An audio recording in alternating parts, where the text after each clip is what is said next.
to speak to you, Ali. I was actually at the pilot of McCoist and MacAulay at the Tron Theatre. And You were not. I was, and I'll try to remember who it was you had as guest. Was it Craig Brown? I think it might have been, because we had Craig Brown on the show later on in Largs with Kylie. There's another thing. Two guests you would never see in the same blinking country, never mind the same TV show. Craig Brown and Kylie Minogue. The Tron was the pilot. You're absolutely right, Matt. Yep. Now, I can't lie to you. I can find out, but I'd be struggling to confirm guests for that particular day. I know. I'm trying to remember myself. But listen, how important was McCoist MacAulay for you? Because up to that point, like Question of Sport, you're a guest and all that kind of stuff. But it was the first time you hosting, wasn't it? Starting the broadcast career. Without doubt, Matt. Absolutely, without doubt. And when I look back on it, you better believe there was nerves. There's always nerves, but nerves are a good thing, I think. Whether it's a game of football or going on stage or doing live television, I think it's a good thing. And I remember it as if it was yesterday. And I couldn't have had a perfect, a better sidekick in the shape of Fred, to be honest with you, Matt.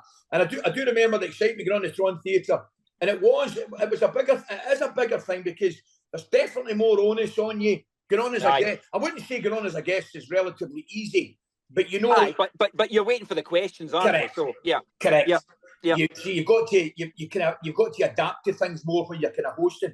But no, that was the first time, and I thoroughly enjoyed it. And see when you think about it, but we've obviously met up, and we're like two wee schoolboys, Fred and I. We met Esme, the producer, She was the one that put you together, right? Correct. It's her idea, Correct. It's her idea, man. So, and I came back in from a flight a good few months, maybe 6 weeks ago, whatever it was, and I met Esme and Fred in one of the hotels in Edinburgh, just next to the airport, to have a wee chat to see if we're going to do it.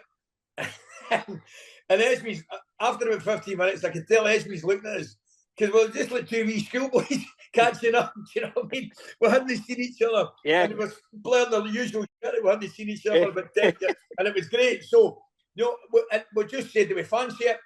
And we're like, yeah, come on, we've got to give it a go. I mean, Scotland haven't qualified for a World Cup since 1998. We've got to get back on the road and celebrate it in a bit of style. Absolutely. Listen, and the thing is, it's funny, in my head, I think of France '98, obviously the kick-off and John Collins' goal, but also think of McCoist MacAulay. It was a perfect build-up to it, wasn't it? And you were at the Eiffel Tower. Mark, I'm telling you, mate, I tell people a story. It was sold out in the first floor of the Eiffel Tower, and there was guys scaling the Eiffel Tower trying to get in. I mean, you hear these stories about Scottish fans in particular doing anything to get to a game, climbing over walls, giving people a dreepy up and all that stuff, you know what I mean? Squeezing two in for one. There was guys climbing up the Eiffel Tower trying to sneak in. See any of you guys? Honestly, it was fantastic, and it was one of the brilliant shows. It was one of the brilliant shows, you and McGregor and all that. Ulrika, the whole thing. I remember there was a great. You had Richard Wilson on, and I remember you and Fred had done some skit around Paris, and Richard goes like that. He says, "That dry way of his." He goes, "Was that acting? Was it?" Exactly. I mean, to be fair to Richard, I think he thought his job was safe after seeing that. Do you know what I mean? But I think that was the beauty of it, Matt. Everybody kind of took it for what it was. It was just a couple of boys having a bit of fun. Brilliant! And absolutely brilliant. And then obviously, I think the next night, you were out with Big Cam, Big Sean, and all. Right? Yeah. Mate, I'll tell a story. Right, we were out after it with Sean Connery. And it was the night before the game, and all the Scots fans were there, and it was an official who's who. Right, I mean, it really was. It was amazing, and the place was jumping. The place was absolutely rocking. Right, and I ended up singing Springsteen. Right, so I'm giving it plenty, man. I'm giving it Springsteen, and I turned round. Right, and my backing group was Sean Connery, Kenny Dalglish, Gavin Hastings, and Ewan McGregor. And I'm thinking to myself, Bruce Springsteen couldn't get a backing group like this. You know what I mean? That's amazing. What an amazing time. Do you know, and I don't mean to be a buzzkill, but was there any part of it that's tinged with sadness, that the fact that so many fans were like, you should have been on the pitch, you shouldn't have been up singing with Sean Connery and all that? Yeah, listen, I'll never lie to you, Matt. I mean, it's still to this day probably the biggest disappointing in certainly my football career. There's no doubt about that. You know, and nobody will ever convince me otherwise that shouldn't have been on that plane. But hey, we Bruni picked his squad, and we Bruni and I never had a crossword. You know, after it, we always got on well, and the wee man was different class. Did he make a mistake? I certainly think so. Am I over it? Probably not 100%. Believe it or not, you know, time certainly is a great healer. Of that there is no doubt. But if you're asking me where I'd rather have been, on the first floor of Eiffel Tower or on the pitch, there's only one winner. Mind you, I bet half of Tartan Army were delighted I was on the first floor of the Eiffel Tower. Ali, I listen to you guys all the time, and you know, even like this morning, you know, what a packed show Talk Sport is, isn't it? You know, Stephen Gerrard, Roy Hodgson, you know, TV producer, true crime. That must be right up your strata, that, isn't it?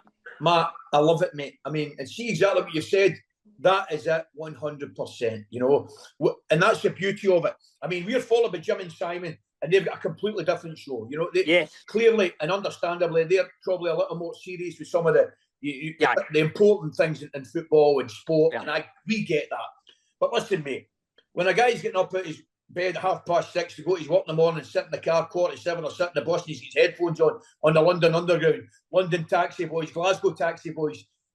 They you know, they want a bit of light-hearted stuff. They want to talk about the action at the weekend, but at the same time, they don't want it too serious. And you want the nonsense. You want the nonsense, don't you? Of course you do. And that's the beauty of it.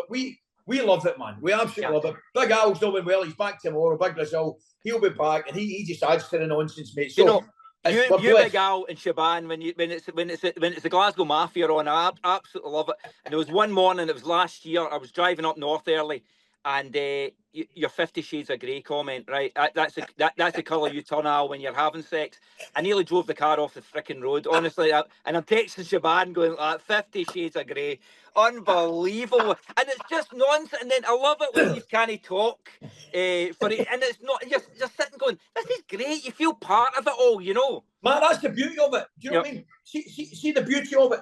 If you can. And it's the same with the commentary, mate. See, if the guys listening in the car or the girls are listening on the bus, whatever it may be, see if you can actually put yourself sitting right next to them. That's the secret of it. If you can make them feel as though they're sitting next to you and they're listening to it and enjoying it, that's the beauty of it, mate. And you're absolutely right. When the Glasgow Mafia is on, there's no stopping us. Do you know? And I think the thing is, like, I don't support a team. I'm a Sports Scotland. I'm not a football person, and yet I'm listening to this. Like, you know what I mean? All of it, and I'm interested in Roy Hodgson being 78 and 79, and I know. I'm not really interested in the team in it, but I'm listening because it's a human story, right? You know, it's a human touch, Matt. Yeah, that's exactly what it is. It's human touch, and it doesn't matter whether it's rugby, horse racing, golf, whatever it is. Yeah. See if there's a human touch to it and a touch to the story. That's exactly what makes the whole thing more attractive, and you can listen to it and enjoy it. And that's the beauty. That's what we try to capture. I mean, with the greatest respect, nobody knew that me and wee Viv met Roy Hodgson, his missus, 3 months ago, walking along the King's Road. Yeah. You know, but we did. We walked one way. I went, I know that fella there. And it's Roy Hodgson. And we stopped in a double for about 20 minutes. And that's what I'm saying to him. Roy, if somebody said to me 3 months down the line, you'll be sitting in the dugout at Charlton Athletic, and I told them they were mad, you know? Yeah, absolutely. Listen, and the guest you've got coming back for McCoist, MacAulay, I was just thinking, this is actually your era, you know. I'm thinking Gregory's girl, right? You're the same age as John and Claire. Correct. You grew up in a new town, football. Correct. 100%. We're really excited about it. I mean, I think everybody's going to come along. We're going to enjoy it. I mean, they're right up for it. Fred and I are right up for it. Nathan Evans sing. I mean, it's going to be. I just want to, you know, Wee Gordon's going to be there as well. Yeah. Gregor's going to be there. I just want a real good Scottish show where we can give the boys a send off, you know, and then, you know, fingers crossed we go and do the business over in the USA as well. Yeah. And do you you think no need to break in? People can buy tickets. There's still a few tickets left. Yes. No need to scale. No need to put yourself in danger. I want the Scottish public to know there's no need to abseil into the building. There are still some tickets left. Please come and join us. However, if you do want to abseil in, we can make room for you as well. Really, so just before I finish up, I'm just going to say, you're flying off to do is it Real Madrid tonight? No, I'm off to PSG. Doing PSG tomorrow. PSG. Well, we're going PSG to we normally do the double header.